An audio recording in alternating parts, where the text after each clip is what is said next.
The millionaire ordered the bull executed, but a janitor risked it all to set it free. The rain came down soft and steady over the hills of Colbridge Valley, turning the gravel paths of Montcliff Estate into ribbons of dark, glistening stone. Mist clung low to the ground like breath on glass, creeping over hedges sculpted into lions, soldiers, and faceless women. The estate itself sat like a sleeping giant, built of pale limestone and black iron, its windows tall and hollow like watching eyes. Marcus Hale adjusted the hood of his gray poncho, broom in hand, boots sinking slightly into the wet gravel. He was used to the quiet, preferred it even. 47 years old, soft-spoken, and always early, Marcus had been janitor at Montcliff for 7 years. Nobody ever really noticed him, which suited him just fine. Except one soul noticed. Down a sloped path at the back of the estate, hidden behind rows of hedges and a sunken marble staircase, stood the glass courtyard, Voss's favorite attraction. Some called it the Marble Garden. Others, more grimly, called it the Cage. Inside it was a creature no one expected to find in a place like Montcliff. A bull.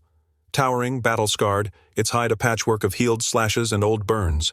Its right horn was cracked, its eyes deep amber like fire trapped behind glass. The beast didn't charge, didn't roar. It just paced, slowly, head low, hooves echoing on the slick marble floor beneath it.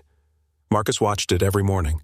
At first, from a distance, then closer, then long enough to notice the subtle things, how the bull flinched at thunder but stood calm during leaf blowers, how it rested near the left side of the enclosure, where the drainage grates didn't rattle. He named it Solace, though he never told anyone. He started bringing it apple cores from his lunch, sometimes a bruised pear. "You're not supposed to be here," Marcus would whisper, leaning against the railing while the estate still slept. "But neither am I guess." Montcliff drew tourists like moths to flame. They came for the absurdity, a millionaire who kept a living, breathing bull as a sculpture in a marble arena. Kids pointed. Adults took selfies. The pamphlet called it a modern reflection on ancient power. Marcus called it cruelty. Rumor around staff was that Garrick Voss had bought the bull from a retired Spanish arena after it survived a fight that killed 4 others. Not because he admired its strength, but because he thought it was funny. Even pain can be decorative, Voss had once bragged during a press tour. Marcus couldn't look at the beast without imagining the chain of horrors that brought it here. And yet, here they both were, Solace, behind reinforced glass. Marcus, behind a mop bucket and a punch clock. On the morning it all began, the rain was heavier than usual. Marcus had come early to fix a leak near the back wing. His boots squeaked along the marble corridor as he moved toward the maintenance shed. That's when he heard it, voices behind the greenhouse wall. "Tomorrow morning, courtyard'll be drained by sunrise," said a man. The voice was flat, official. Another voice, Voss's, cut in sharply. "I want it over with. Bring the gun. Don't make a show of it." Footsteps, silence. Then the soft hiss of a cigarette being lit.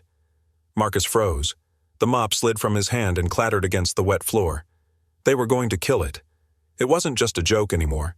Not just something cruel held in a glass box for shock value. Voss was planning to execute the bull, not in some distant future, not as a vague idea. Tomorrow. Marcus stood there for a full minute, the cold seeping into his bones. In the courtyard below, Solace paced under the glass ceiling, unaware that death was already on the schedule. Back in the janitor's closet, Marcus sat on a crate, dripping rainwater, staring at the wall. Beside him hung a framed photo of the original estate grounds crew, a picture from decades ago. In the back row was Marcus, 20 years younger, beside his son Jacob, who used to help him polish the brass doors on weekends. Jacob had joined the army after high school. He hadn't come home. For years, Marcus had worked in silence, swallowed grief like gravel. But now, staring at that photo, something stirred in him, a tension in the chest that no sweep of a broom could fix. Solace was going to die, not because it was dangerous, not because it was sick, but because it was inconvenient, because cruelty had a schedule, and Marcus Hale was the only one who seemed to care. The mop glided across the tile like a silent prayer. Each stroke left behind a brief shine before the air dried it dull again. Marcus Hale worked in silence, the kind that presses on the ears, not for lack of sound, but because the heart is too loud. It was almost midnight. The estate had emptied. The tourists had gone. The lights in the upper wings were dimmed to a soft golden glow, flickering through rain-smeared windows. Only a few guards roamed the halls, their radios hissing now and then with pointless updates. Marcus moved slowly, purposefully.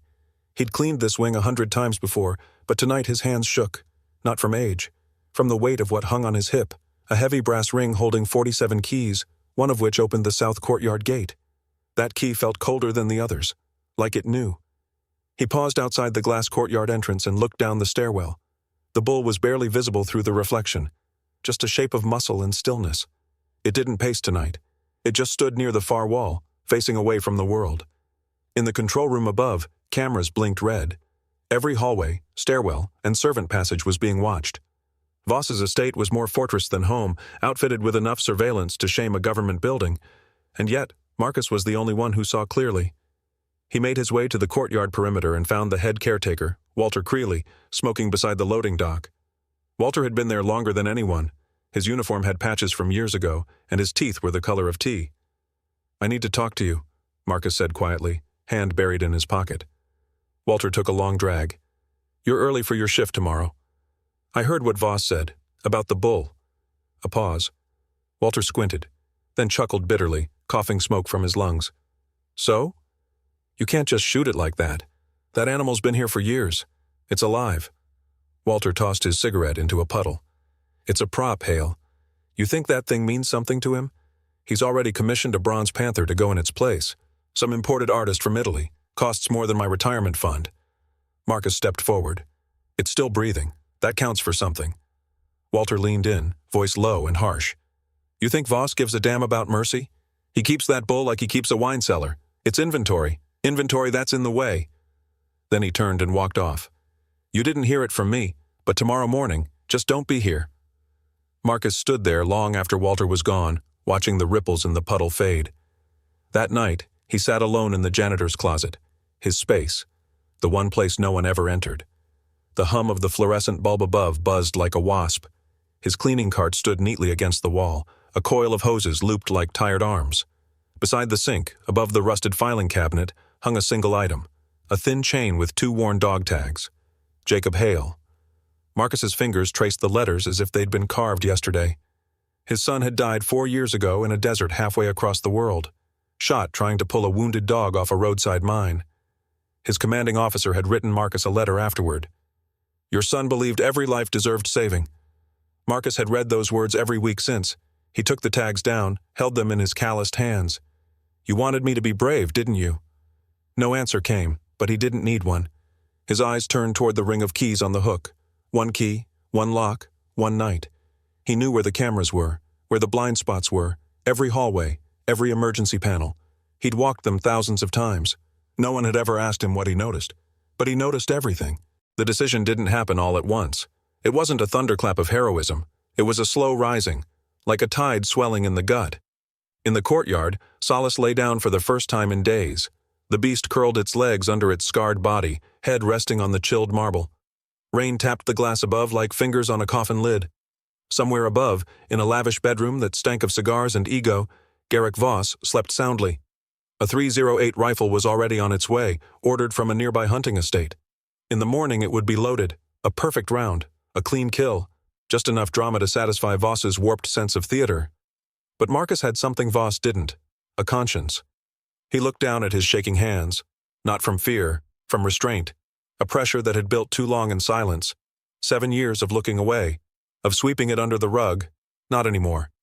He stood up, slid the dog tags into his shirt pocket, and took the keys. The rain hadn't stopped. The estate outside was wrapped in fog, the trees bending in the wind like old men leaning into sorrow. Marcus walked past the portrait hall, past the silver dining room, and down into the utility tunnel that curved beneath the courtyard. His boots echoed differently tonight, louder, like something ancient had woken and wanted to hear. The door to the courtyard gate was ahead. He reached for the key, paused. In the bull's enclosure, Solace lifted his head. 2 amber eyes met his through the fogged glass, scarred, but alive. And Marcus whispered, "You're not dying here. Not for him." The sky churned with thunderclouds like fists grinding through ash. Lightning veined across the heavens, flashing white against the twisted oaks that lined the edges of Montcliff Estate. The world seemed to hold its breath at that hour, 3:03 a.m., as the rain slowed to a steady hiss, and the wind combed long fingers through the tall grass around the south gate. Marcus Hale stood beneath a copper awning, soaked to the skin, key in hand. His poncho clung to his shoulders like a second skin, his breath ragged in the cold air. The brass key felt like ice between his fingers. It had taken him 13 years to find a moment like this, and now he had maybe 3 minutes before the estate's morning security sweep kicked in. The gate groaned open with the reluctant moan of old iron. He stepped inside the service tunnel that wound around the base of the courtyard like a stone vein. Every footfall was a betrayal, too loud, too sharp. He knew which camera he'd disabled, which sensor he'd looped. But he also knew the estate had redundancies. Secret ones, perhaps. Nothing was foolproof, especially not tonight. The scent of wet earth and rusted steel filled his lungs as he emerged through the maintenance hatch into the base of the glass courtyard. The marble here was slick with rain that dripped through cracks in the overhead panes, tapping like a metronome of judgment. And there, standing at the center of the enclosure like a statue sculpted from thunder and scar tissue, Solace. The bull raised its head slowly, ears twitching, nostrils flaring. Its massive frame was soaked, the rain glistening off the scars that ran like rivers across its hide. Amber eyes locked onto Marcus's face, but there was no charge, no alarm, only the same quiet sadness that had haunted him since the beginning. Marcus approached slowly, boots sliding on the marble. "You don't know what they're planning," he whispered. His voice cracked. "They're gonna put a bullet in you, old boy, tomorrow, just because they can." Solace didn't move. Marcus reached into his pocket and pulled out a bruised red apple. He set it on the ground. The bull stared at it, unmoving. "Go!" Marcus pleaded, stepping around to the side gate and swinging it wide. The latch clanged open, the hinges creaked. A narrow path through the hedges shimmered in the moonlight beyond. Freedom. Marcus turned back to the bull, voice urgent now. "You have to go! You have to run!" He slapped the bull's flank gently, then harder. "Please, move!" Solace shifted his weight but didn't bolt. He was a prisoner too long, trained not to hope, conditioned to pace, to wait, to endure. Marcus stepped back, hands trembling. The gate was open. The way was clear.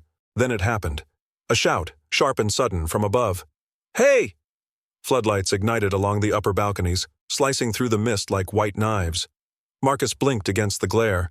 Boots thundered on the stone walkways. Voss's private guards, men in black windbreakers and boots that cost more than Marcus's rent, came storming down the north stairwell. One pointed. "There, in the courtyard."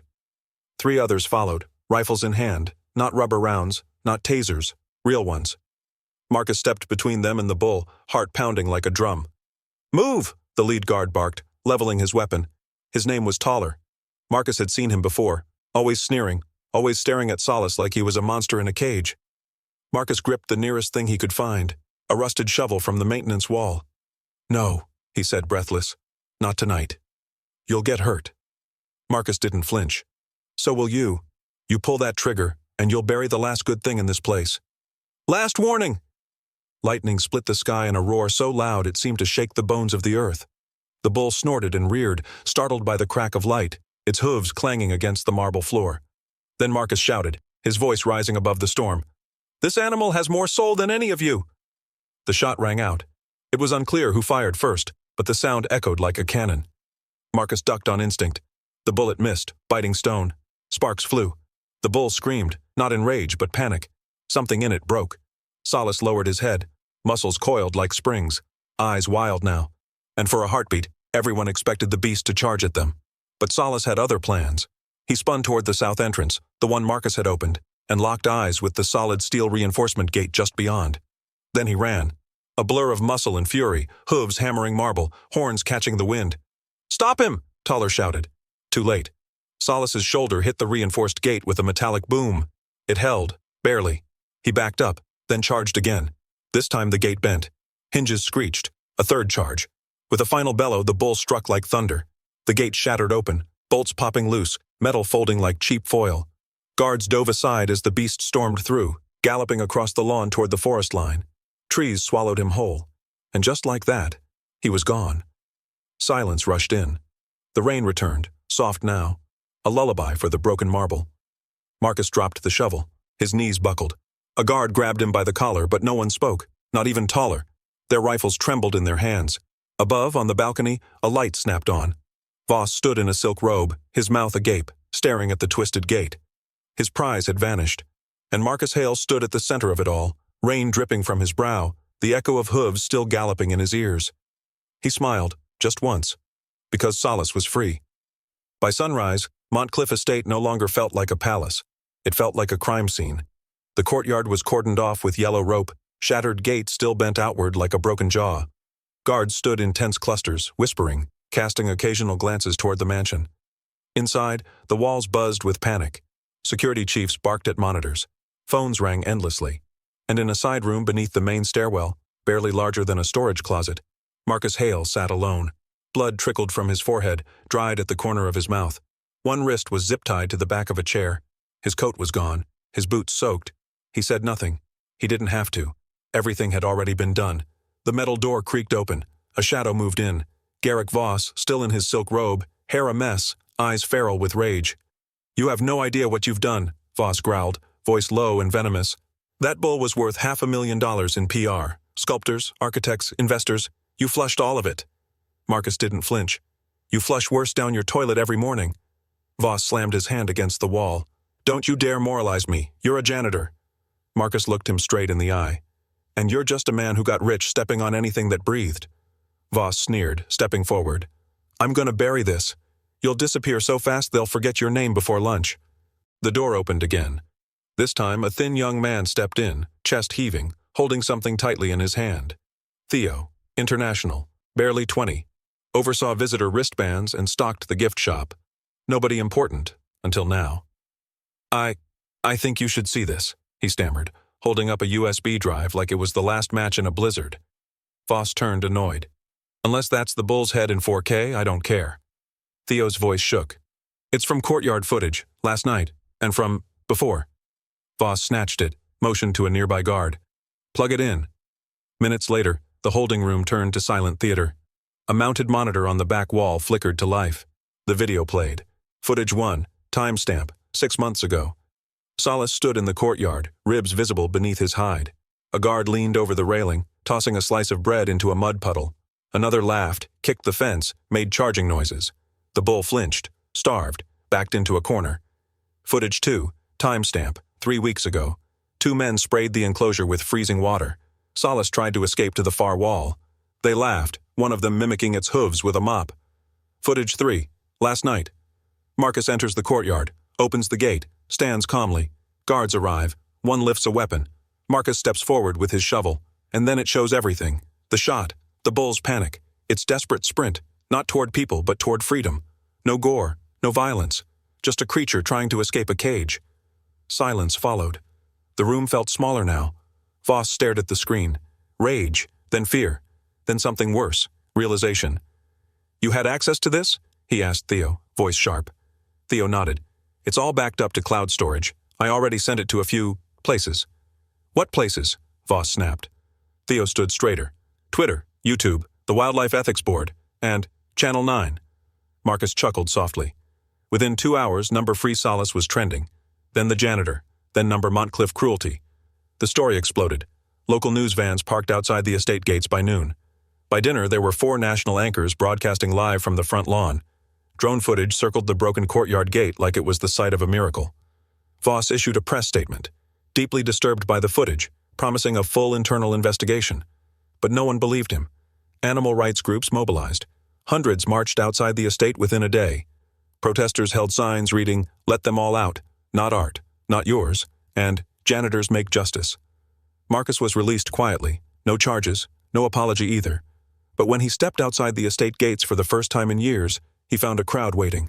Reporters shouted questions, cameras flashed. A small boy ran forward and handed him a drawing, a bull leaping over a fence, a man with a broom standing underneath. He said, "You saved him." Marcus knelt down.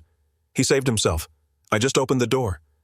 He didn't stay long, just long enough to see the marble cracked, the myth broken.